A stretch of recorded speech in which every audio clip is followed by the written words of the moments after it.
Assalamualaikum warahmatullahi wabarakatuh, mitra Kominfotik dimanapun Anda berada. Senang sekali saya Mila Atiki bisa menjumpai Anda dalam program Kabar Gorontalo Sepekan. Program ini kami hadirkan khusus untuk Anda sebagai media informasi pemerintah Provinsi Gorontalo selama sepekan. Mitra Kominfotik, saat ini saya sedang berada di Taman Menara Limboto, di mana tepatnya hari ini Jumat 22 September 2023 merupakan hari kedua penyelenggaraan World Coconut Day tahun 2023 atau Hari Kelapa Sedunia di Provinsi Gorontalo, tepatnya di Kabupaten Gorontalo sebagai tuan rumah. Hari ini tim Kabar Gorontalo Sepekan akan mengajak Anda untuk melihat langsung ada kegiatan apa saja di hari kedua World Coconut Day hari ini. Tapi sebelumnya kita simak dulu liputan berikut ini.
Pasca aksi unjuk rasa yang berujung pada pembakaran kantor Bupati Pohuwato membuat penjabat Gubernur Gorontalo, Ismail Pakaya, turun tangan. Ismail Pakaya akan bermalam di ujung barat Gorontalo itu sambil memastikan kondisi keamanan kondusif hingga esok. Ia menyesalkan pembakaran kantor Bupati Pohuwato yang dilakukan sekelompok orang. Menurutnya, aksi tersebut harusnya tidak dilakukan karena hanya akan merugikan masyarakat. Saya terus terang saja menyesalkan adanya pengrusakan, pembakaran yang dilakukan oleh massa. Yang juga sudah dilakukan upaya dialog yang dilakukan oleh Pak Kapolda ketika masa aksi yang tadi siang itu tidak bersedia, tetapi langsung melakukan perlawanan, perusakan. Penjagob meminta warga Kabupaten Pohuwato dan Kecamatan Marisa pada khususnya untuk tidak terpengaruh dengan isu liar dalam situasi seperti ini. Masyarakat diminta berpikir dengan tenang dengan tidak mengedepankan emosi. Mengenai pelayanan pemerintah pasca pembakaran, penjagob mendorong bupati dan semua pegawai tetap melakukan pelayanan pemerintah, sosial, dan kemasyarakatan esok hari dengan beberapa opsi. Di tempat yang sama, Kapolda Gorontalo Irjen Pol Anggesta Romano Yoyol memastikan keamanan di Pohuwato berangsur kondusif. Pihaknya menyebut ada penambahan personil pengamanan dari Polda Gorontalo. Pembakaran kantor Bupati Pohuwato buntut dari aksi unjuk rasa yang dilakukan oleh sekelompok orang yang mengatasnamakan diri Aliansi Majelis Permusyawaratan Rakyat Pohuwato (MPRP) dan Aliansi Forum Persatuan Penambang Ahli Waris Pohuwato. Mereka menuntut tali asih tanah dari PT PETS selaku perusahaan tambang. Selain kantor Bupati yang terbakar, fasilitas lain ikut dirusak, yakni kantor DPRD, rumah dinas Bupati, dan kantor perusahaan tambang PT PETS. Pemerintah belum menghitung total kerugian dari aksi anarkisme tersebut.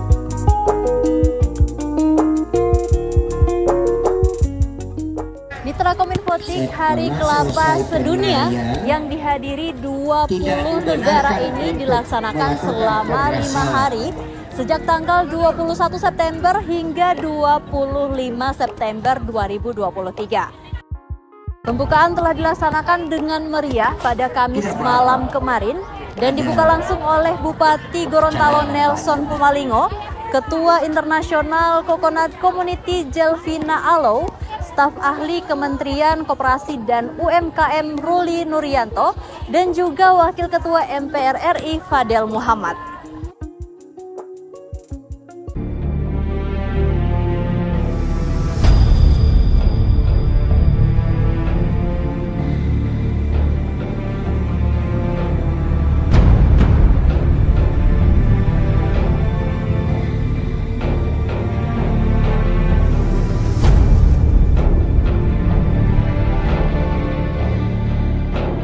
Kondisi Kabupaten Pohuwato kondusif pasca kericuhan yang terjadi Kamis kemarin.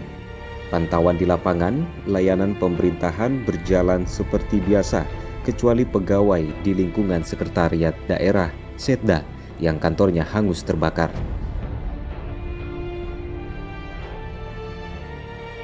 Di tempat terpisah, penjabat Gubernur Gorontalo Ismail Pakaya menggelar rapat bersama unsur Forum Komunikasi Pimpinan Daerah, Bupati dan Wakil Bupati, Ketua DPRD, serta pimpinan OPD Kabupaten Pohuwato. Ia menekankan kondusivitas daerah menjadi prioritas di saat seperti ini. Usai memimpin rapat, Penjagup Ismail bertolak kembali ke kota Gorontalo. Hari ini, Mendagri mengutus 3 orang pejabatnya untuk memantau kondisi di Pohuwato. Untuk memastikan keamanan di Pohuwato, Polda Gorontalo menyiagakan 821 personil yang tersebar di sejumlah titik. 200 BKO Polda Sulut juga sudah disiapkan.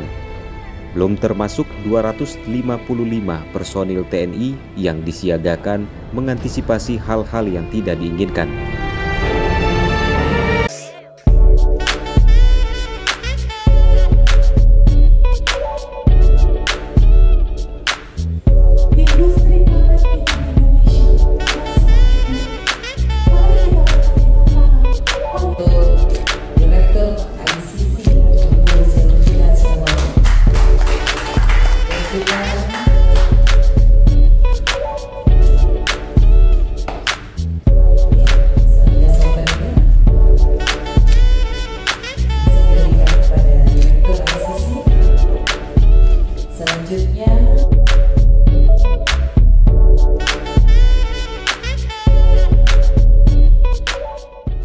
Mitra Kominfotik, sebagai informasi untuk Anda, kegiatan Hari Kelapa Sedunia ini berfokus pada rapat kerja nasional Koalisi Pemerintah Kabupaten Penghasil Kelapa atau KOPEK, Konferensi Internasional Kelapa, kunjungan ke industri kecil menengah pengelola kelapa, dan pencanangan Taman Kelapa Dunia di Kecamatan Mootilango, Kabupaten Gorontalo.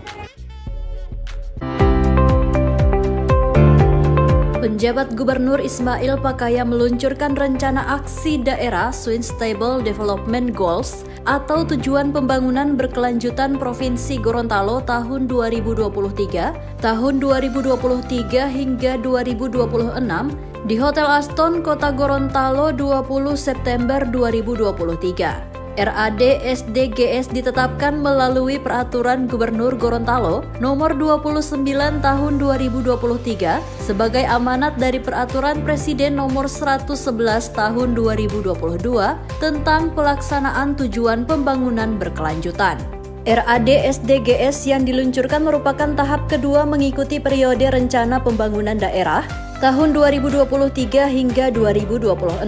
Sebelumnya pada tahun 2018, Provinsi Gorontalo juga telah memiliki RAD yang digunakan sebagai panduan pembangunan berkelanjutan sampai dengan tahun 2022.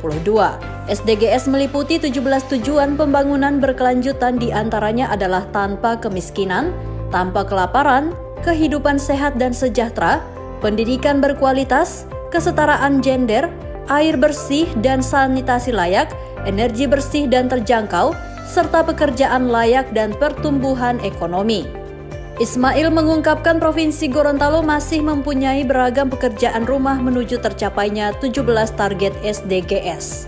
Di Gorontalo masih terdapat 21,40% rumah tangga miskin yang belum memiliki sanitasi layak, serta prevalensi TNKes yang masih cukup tinggi sebesar 23,8% pada tahun 2022. Indikator untuk pencapaian SDGs merupakan syarat penting bagi suksesnya program pembangunan berkelanjutan. Dengan adanya data-data indikator SDGs, maka perkembangan target-target SDGs dapat dimonitor serta kegiatannya, terutama yang mendukung program pembangunan berkelanjutan tersebut dapat dievaluasi. Sebelumnya, Kepala Bapeda Provinsi Gorontalo Sofyan Ibrahim menjelaskan tujuan pelaksanaan peluncuran RAD SDGs, yaitu untuk meningkatkan kesadaran dan pemahaman masyarakat, serta memperkuat kerjasama berbagai pemangku kepentingan sehingga bisa berkontribusi dalam pencapaian target SDGs. Adapun keluaran yang diharapkan diantaranya terbangunnya jaringan kerjasama multi pihak dalam pembangunan berkelanjutan di Provinsi Gorontalo. Hadir pada peluncuran RAD SDGs tersebut Manajer Pilar Lingkungan Sekretariat Nasional SDGs Rahman Kurniawan, Principal Advisor SDGs SSTC GIZ Zulasmi, Perwakilan Kedutaan Besar Australia Astrid Kartika, Bupati dan Wali Kota seprovinsi Gorontalo, serta Forum Koordinasi Pimpinan Daerah. Pada kegiatan itu dilakukan penandatanganan komitmen bersama percepatan pencapaian target tujuan pembangunan berkelanjutan melalui pengembangan peternakan sapi di Kabupaten Gorontalo dan pengelolaan sampah di Kota Gorontalo. Ditandatangani pula komitmen bersama Bupati dan Wali Kota untuk percepatan pencapaian target tujuan pembangunan berkelanjutan di Provinsi Gorontalo.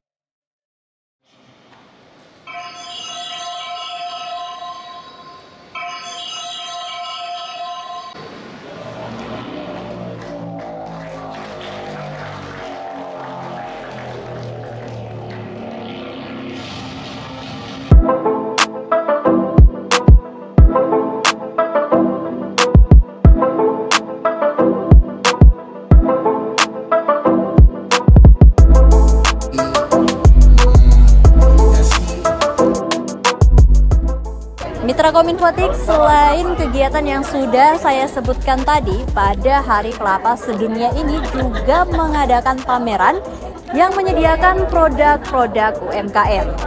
Setelah ini saya akan mengajak Anda untuk melihat langsung lomba kuliner dari olahan hasil kelapa.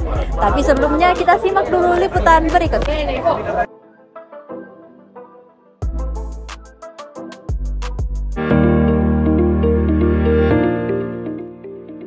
Hari Perhubungan Nasional atau Harhubnas tahun 2023 merupakan momentum yang tepat bagi seluruh insan perhubungan untuk terus bergerak bersama meningkatkan kinerja sektor transportasi demi kepentingan masyarakat. Hal ini sesuai dengan tema Harhubnas 2023, yakni melaju untuk transportasi maju.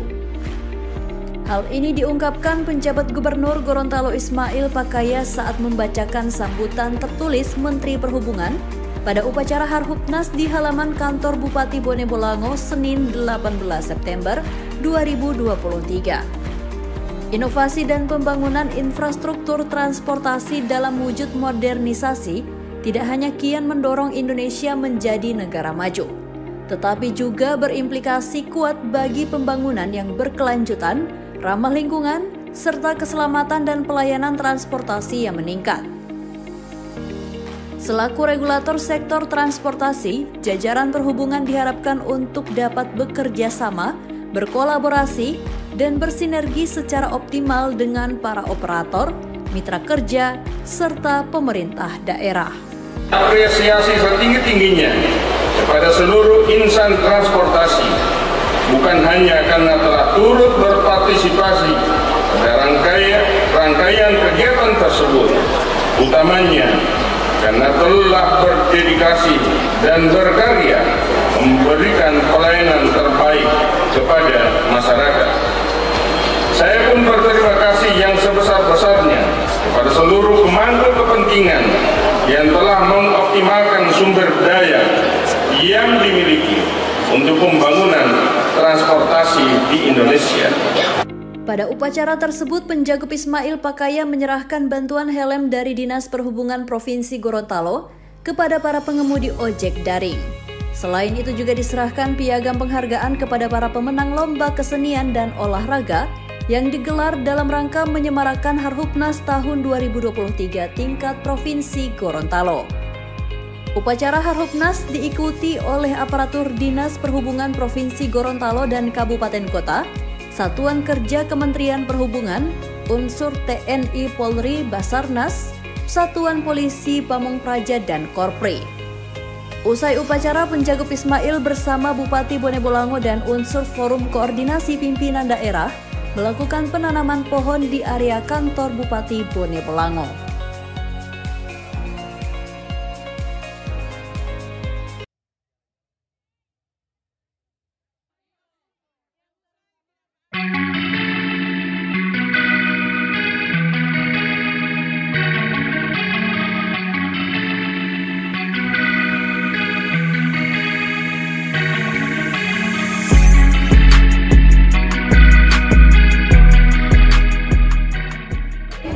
Mitra Kominfotik, itulah tadi cuplikan lomba kuliner hasil olahan kelapa yang diikuti oleh organisasi perangkat daerah Kabupaten Gorontalo.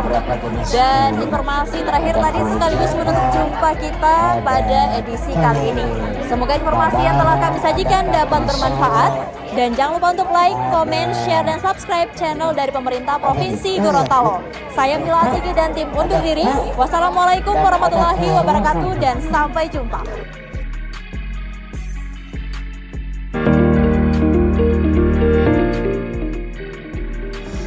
Workshop penyusunan draft fikih menjadi upaya selanjutnya yang dilakukan pemerintah daerah dengan berbagai instansi terkait sebagai kolaborasi dalam mencegah fenomena bunuh diri di Provinsi Gorontalo. Workshop yang diikuti oleh 50 peserta tersebut berlangsung di Hotel Aston, Kota Gorontalo pada Senin 18 September 2023. Kegiatan ini diinisiasi oleh Balai Penelitian dan Pengembangan Agama Makassar bekerja sama dengan Universitas Negeri Gorontalo dan kelompok Gus Durian. Diharapkan setelah kegiatan tersebut, draft fikih pencegahan bunuh diri dapat segera tersusun untuk dijadikan sebagai salah satu upaya preventif dalam mencegah kasus bunuh diri yang belakangan ini terus merangkak naik. Penjabat Gubernur Ismail Pakaya saat membuka kegiatan itu menyatakan sangat mendukung kegiatan semacam ini dan berharap agar draft fikih pencegahan bunuh diri itu dapat segera diselesaikan.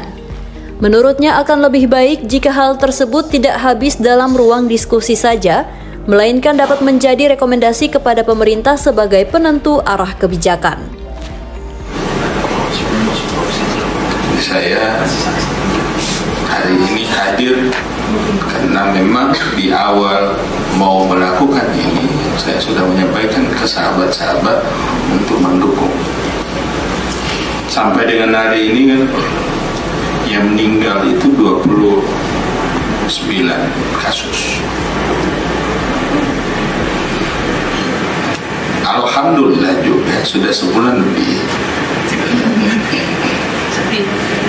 tidak ada yang bunuh diri. Mudah-mudahan karena upaya terus dari kita semua, baik dari agama, dari pendidikan, dari masyarakat, dari organisasi keagamaan, organisasi masyarakat,